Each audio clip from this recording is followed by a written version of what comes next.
Bolangizda gijja va parazitlarni borligini 5 ta asosiy belgisi bor. Tishini g'ichirlatib uxlayotgan bo'lsa, siyib qo'yayotgan bo'lsa, og'izdan noxush hid kelayotgan bo'lsa, ovqatni tanlab injiqlik qilayotgan bo'lsa va 5-inchisi ko'p injiqlanayotgan bo'lsa, albatta bu bolada kamida gijjalarning 3 ta turi mavjud. Albatta bolani bu holatga tushishiga ota-onalarning o'zi aybdor.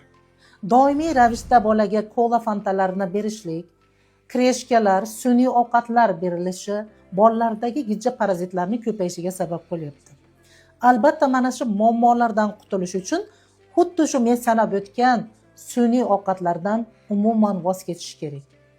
Tabiiy ovqatlantirishga o'tish kerak va undan tashqari boladan gijja va parazitlarni tabiiy holatda yo'qotish uchun men sizlarga kompleks dasturni tuzib beraman.